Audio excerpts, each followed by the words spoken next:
Bom, mas daí a gente tem que falar a respeito das máscaras da criação, a forma como o Lutero interpreta. Ele está, de certa forma, nessa tradição também de achar que a teologia da criação, a potência da criação, foi maculada por causa do pecado.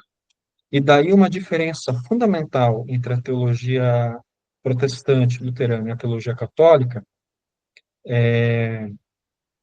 não está em questões práticas, que é onde a gente enxerga as grandes diferenças entre protestantismo e catolicismo, mas o ponto crucial da distinção entre teologia católica e teologia protestante está no campo da teologia natural, está no campo da epistemologia. Os católicos acreditam que é possível se traçar um caminho positivo através da razão natural. A teologia natural não tem a ver com o meio ambiente, com ecologia, essas coisas, mas com a razão natural, né? Com a ciência, com as coisas que são naturais, em oposição às coisas que são sobrenaturais. O catolicismo, ele crê que é possível se traçar um caminho positivo via razão natural para se obter algum tipo de conhecimento a respeito de Deus. Esse conhecimento de Deus não é um conhecimento específico, não é o conhecimento de Deus como Pai de Jesus Cristo, não é o conhecimento do evento Jesus Cristo, não é o conhecimento da redenção, do evento da cruz, da ressurreição, etc., mas a ideia de que exista um Deus e que esse Deus criou o mundo e que nós somos criaturas desse Deus. E também uma certa ideia de que a razão natural seria capaz de compreender a ideia do pecado. Então, a ideia do pecado não seria uma narrativa do catequista, do catequizador, mas seria algo que a razão natural conseguiria compreender. Porque, afinal de contas, aquelas coisas que estão descritas nos Dez Mandamentos, não matarás, não roubarás, não dirás falso testemunho, não cometerás adultério, etc., etc., etc., encontram validade na razão natural, tanto é que se encontra isso em todas as éticas, em todas as religiões do mundo, não é nenhuma revelação, mas é algo que está incutido naturalmente no ser humano. E a ideia é que você pode obter algum conhecimento a respeito de Deus a partir da razão natural. O protestantismo está, então, manifesto na teologia da cruz, na discussão do Lutero com a teologia escolástica, é a ideia de que você não pode traçar nenhum tipo de conhecimento positivo através da razão natural. A razão natural não diria a respeito de Deus, e não diria a respeito também da condição do ser humano diante de Deus. Para o Lutero,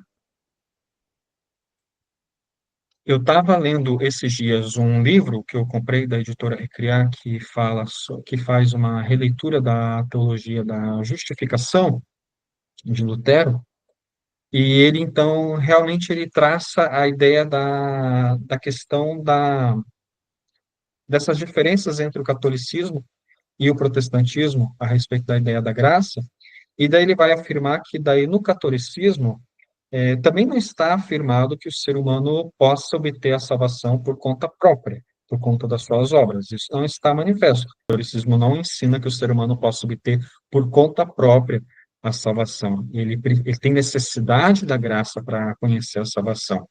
A questão é que no catolicismo a graça habilita o ser humano para que ele possa conseguir fazer boas obras.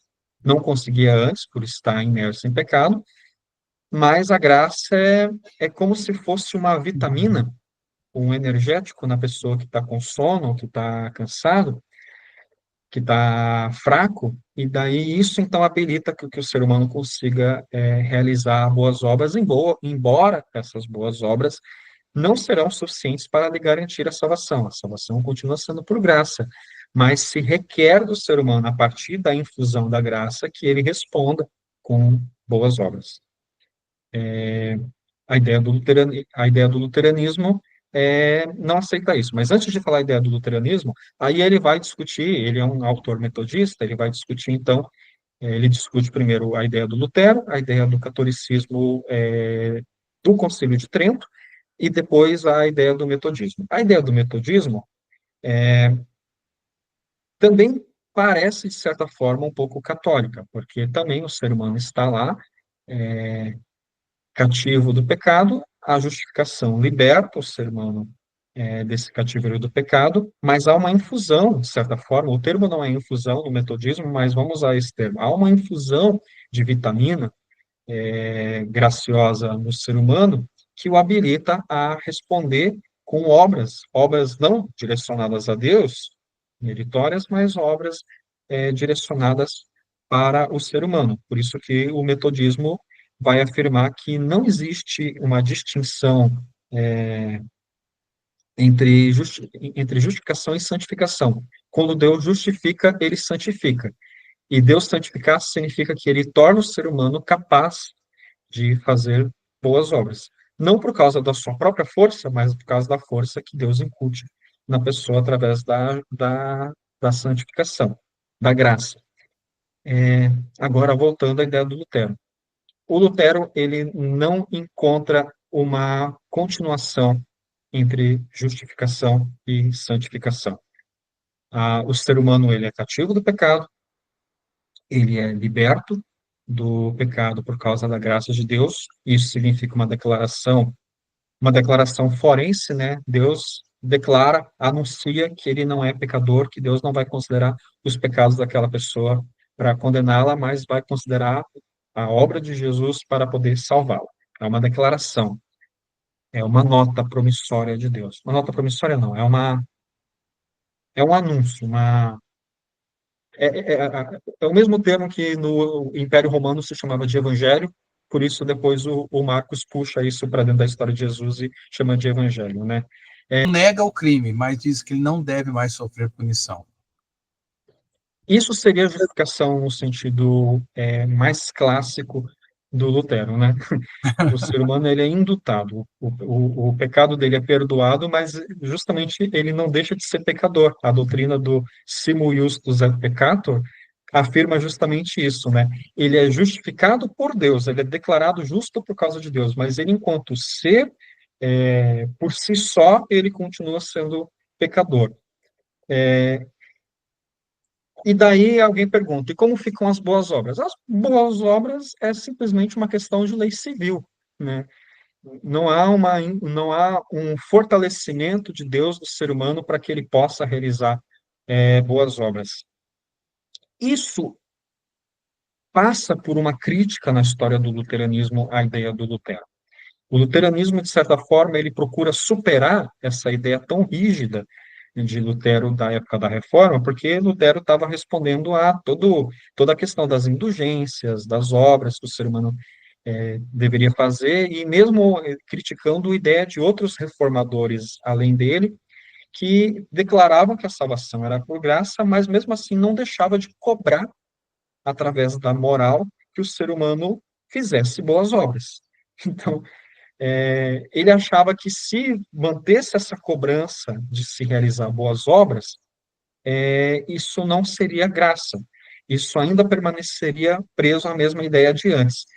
Então, o Lutero, ele vai se distinguir tanto do catolicismo quanto do protestantismo evangélico, né, como é o caso do metodismo, e é o caso também vai concordar de certa forma com essa ideia do metodismo, os batistas e reformar, não os reformados calvinistas clássicos, mas os reformados arminianos, né, também vão estar concordando com essa ideia de que Deus, a graça fortalece o ser humano para que o ser humano possa realizar boas obras.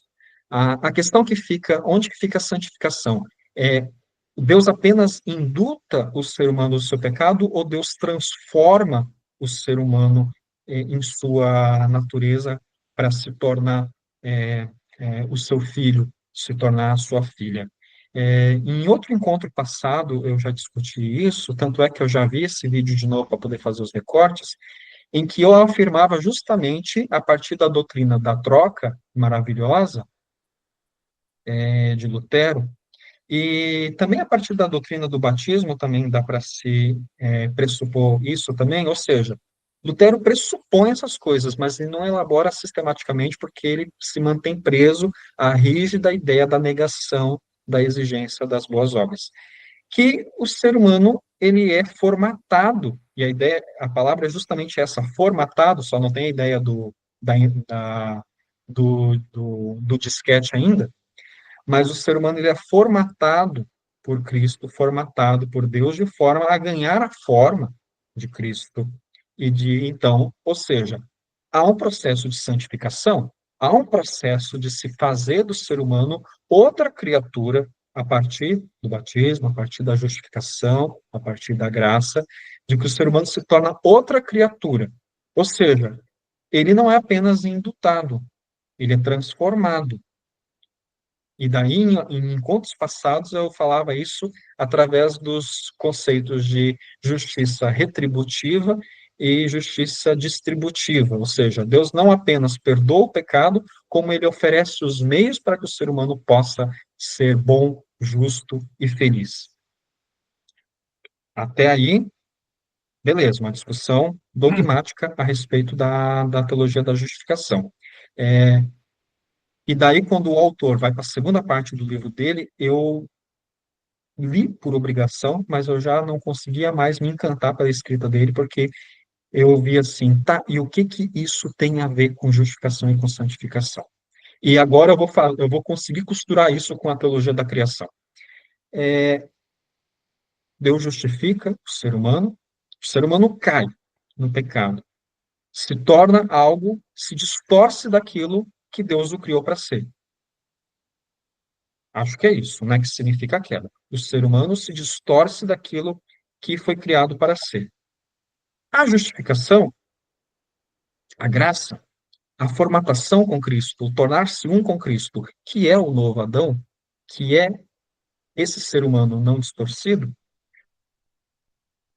entendo eu que justificação, muito para além de um ato forense, é refazer em nós a natureza pré-queda, pré-pecado, do paraíso, do Éden. Agora vamos imaginar o ser humano da forma como foi criado a imagem de Deus. O que diabos tem a ver obra, lei e pecado com justificação? Se a justificação justamente quer superar essas coisas, lei, pecado e obras, por que diabos a pessoa justificada e santificada, com graça infusa nele, teria que fazer obras e responder à lei? O que tem a ver santificação com o pecado? A santificação é o ser humano se tornar de volta aquilo que foi criado para ser. E o que ele foi criado para ser, lá no paraíso? Ele. Não foi criado para atender 10 mandamentos. Nem tinha mandamento.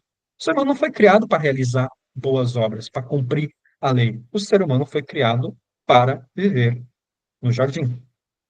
Então, para mim, a justificação e a doutrina da redenção, então, tem muito mais a ver com a restauração da criação do que com a ideia de lei, de pecado, de obras, de se criar a partir dali, agora, uma estrutura de vida humana, uma nova sociologia. Está mais em criar uma nova antropologia do que uma nova sociologia com seus regramentos sociais, com seus regramentos de relacionalidade. A relacionalidade do paraíso é a relacionalidade baseada na gratuidade total, porque não há hierarquia, porque não há nenhum tipo de estrutura que coaja, que oprima, que faça qualquer coisa, ou seja, a vida é totalmente gratuita. E graça tem a ver em restaurar a gratuidade da vida.